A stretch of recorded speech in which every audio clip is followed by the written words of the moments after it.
Oke, bayangin Anda lagi cari mobil listrik yang desainnya futuristis, fitur segudang, dan performa yang nggak malu-maluin. Tiba-tiba muncul GAC Aion UT, SUV listrik asal Tiongkok yang langsung bikin segmen EV tanah air kebakaran jenggot. Gimana enggak? Mobil ini nggak cuma tampil beda kayak hasil kawin silang Tesla dan anime mecah, tapi juga dilempar ke pasar Indonesia dengan strategi yang bisa dibilang gila. Diskon hingga 200 jutaan. Iya, Anda nggak salah dengar.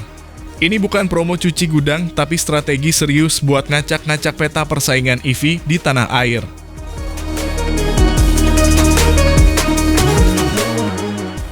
GAC Aion UT sendiri sebenarnya bukan pemain kemarin sore. Di Cina dia udah punya reputasi sebagai hatchback EV tangguh yang ngeblend antara kenyamanan urban dan tenaga setara mobil Eropa mahal. Baterainya gede, klaim jarak tempuh tembus 600 km lebih, dan fitur ADAS-nya udah nyaris level semi-otonom. Tapi yang bikin makin menarik, harga setelah diskonnya di Indonesia malah bisa bikin mobil hybrid Jepang kelihatan overpriced. Jadi, siap-siap aja strategi brutal kayak gini bakal bikin pabrikan lain mulai keringetan dingin di ruang meeting.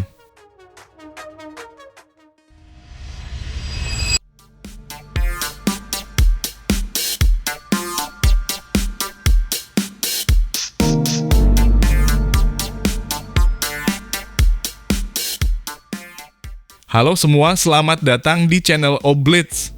Soal desain, Aion UT ini langsung tampil beda. Mukanya clean khas mobil listrik, tapi nggak polos-polos amat. Ada guratan-guratan tajam di kap mesin dan desain bumper yang futuristik. Lampunya pakai desain sipit pipi horizontal, LED tentunya, dan kalau dilihat dari kejauhan, bisa disangka kayak mobil konsep yang turun ke jalan. DRL-nya juga ngikut tren eyebrow lighting ala mobil Korea, tajam, berkarakter, dan ngasih kesan mewah meski harganya masih masuk akal.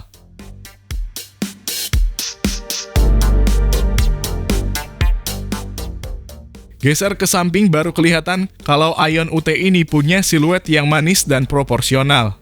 Garis bahunya tegas dari lampu depan sampai lampu belakang, nambah kesan dinamis. Pilar C agak tebal, tapi jendela belakang dikasih aksen hitam biar nggak kelihatan buntu. Velgnya pakai model two-tone dengan desain ala turbin, kelihatan sporty dan modern, ukurannya 17 inci, cukup gagah buat mobil sekecil ini.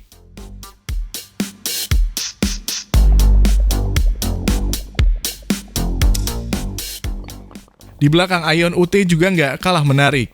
Lampunya model LED bar yang nyambung dari kiri ke kanan, khas EV masa kini.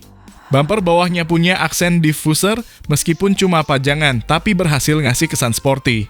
Ada spoiler kecil di atas kaca belakang yang bikin tampilannya makin proper. Overall, pantatnya Aion UT ini kelihatan rapi dan nggak norak.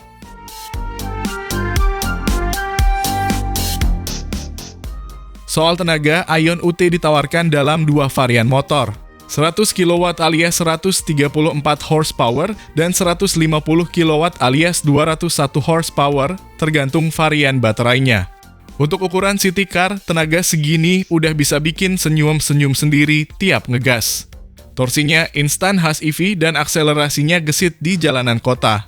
Jarak tempuhnya juga lumayan, sekitar 400-500 km tergantung kapasitas baterai.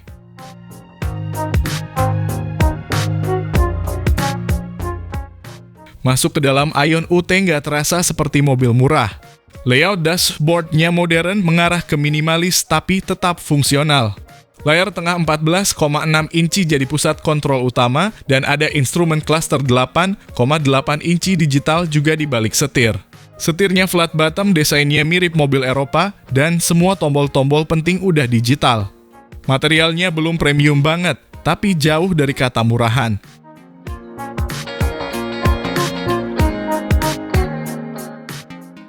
Fitur hiburan juga nggak kalah menarik. Sudah ada wireless Apple CarPlay dan Android Auto, wireless charging 500 watt, speaker 6 titik, hingga panoramic roof buat nambah kesan lega. Joknya ergonomis dan ruang kaki maupun kepala di baris kedua tergolong lega untuk mobil segmen ini. Jadi meski mungil, kabinnya nggak sempit-sempit amat.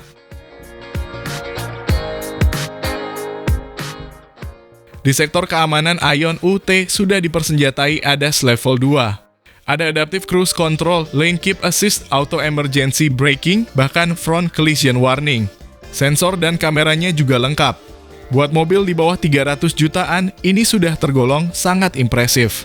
Sistem pengeremannya pakai ABS plus EBD dan airbag lebih dari 2 sesuai standar mobil modern.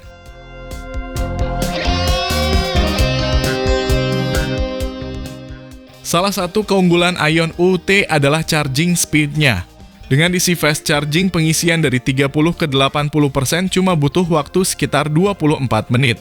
Portnya pakai standar CCS2, dan untuk charging di rumah, Aion juga menyediakan wallbox opsional. Manajemen suhu baterainya pun sudah aktif, penting buat negara tropis seperti Indonesia.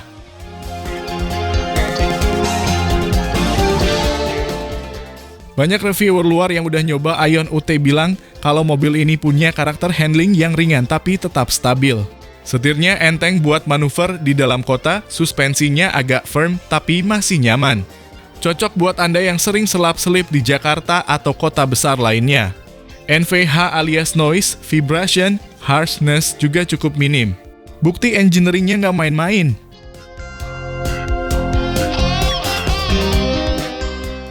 Nah, ini yang jadi senjata utama, harga. Belum resmi diumumkan, tapi diperkirakan mulai dari 220 sampai 300 jutaan, tergantung varian. Kalau benar segitu, Aion UT bakal jadi pesaing langsung BYD Dolphin, Wuling Bingwo, sampai MG4 EV varian bawah.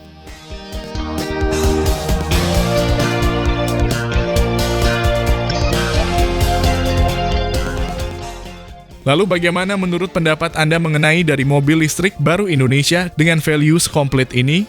Apakah Aion UT berpotensi jadi EV paling worth it tahun ini? Mohon sampaikan di kolom komentar.